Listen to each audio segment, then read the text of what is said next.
Shalom, Bapak Ibu, Saudara-saudari yang terkasih di dalam Tuhan Yesus Kristus. Berjumpa dengan saya, Pendeta Januaria Simpan, dalam Renungan Malam edisi hari Sabtu, tanggal 6 April tahun 2024.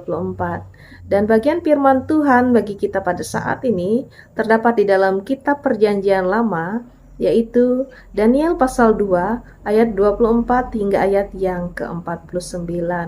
Saat ini saya tidak akan membaca secara keseluruhan, jadi Bapak Ibu dapat membaca masing-masing secara mandiri di rumah. Namun saya akan membaca beberapa bagian, yaitu Daniel pasal 2 ayatnya yang ke-28 hingga ayatnya yang ke-30 yang berbunyi demikian. Tetapi di sorga ada Allah yang menyingkapkan rahasia-rahasia. Ia telah memberitahukan kepada Tuanku Raja Nebukadnezar apa yang akan terjadi pada hari-hari yang akan datang. Mimpi dan penglihatan yang Tuanku lihat di tempat tidur ialah ini.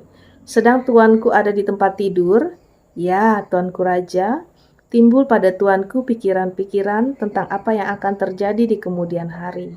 Dan Dia yang menyingkapkan rahasia-rahasia telah memberitahukan kepada Tuanku apa yang akan terjadi.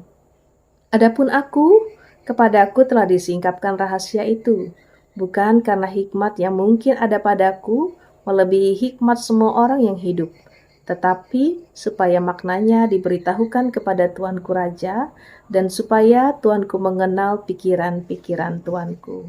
Amin. Bapak, Ibu, Saudara-saudari, saat ini saya mengangkat tema, yaitu tidak mencuri kemuliaan Allah. Saudara-saudariku, pada dasarnya, manusia itu butuh pengakuan akan dirinya, melewati kerja atau kinerja yang sudah dilakukan.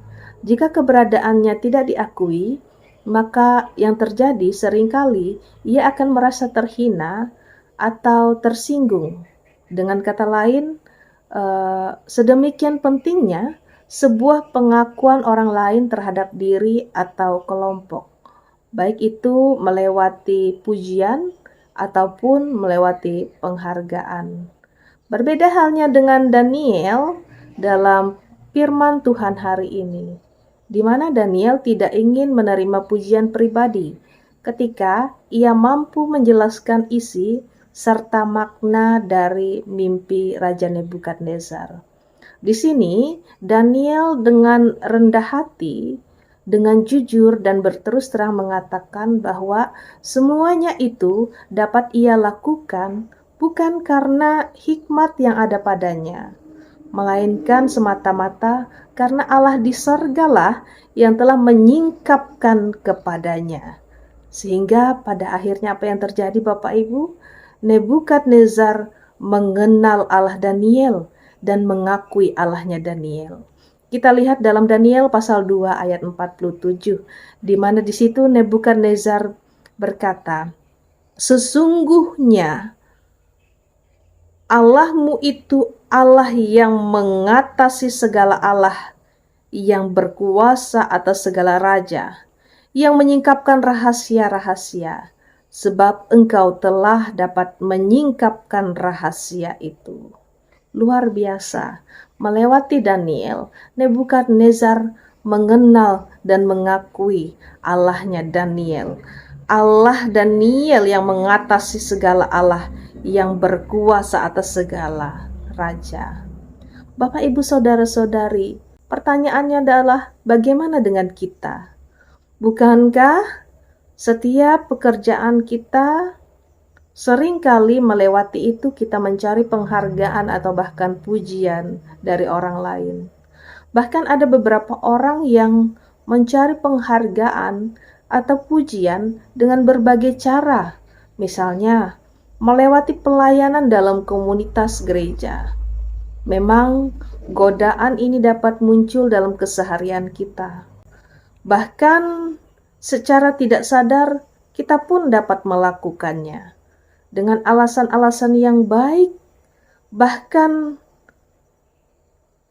yang terkesan mulia. Tetapi sebenarnya semua itu justru hanya berpusat kepada diri kita sendiri. Bapak, Ibu, Saudara, disinilah kita perlu belajar bersikap seperti Daniel. Sebab Allah lah yang seharusnya menjadi pusat pemberitaan dan orientasi pelayanan, termasuk dalam hal-hal apapun yang kita kerjakan atau apapun yang kita lakukan. Jika kita bertujuan memuliakan diri sendiri, maka kita sedang mencuri kemuliaan Tuhan dan mengenakannya seolah-olah kemuliaan itu adalah milik kita. Oleh sebab itu kita harus waspada.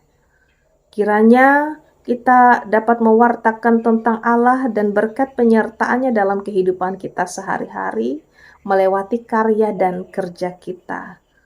Mari kita katakan, ia harus semakin besar, tetapi aku harus semakin kecil. Tuhan Yesus memberkati melewati firman-Nya pada saat ini. Amin. Untuk menutup renungan kita pada malam hari ini, mari kita berdoa. Allah Bapa di dalam Tuhan Yesus Kristus, terima kasih kami telah bersama-sama belajar akan firman-Mu. Ajar kami Tuhan untuk senantiasa merendahkan hati kami di hadapan Engkau, bahwa setiap kerja dan karya, bahkan setiap talenta yang kami miliki, semua hanya semata-mata karena anugerah Tuhan.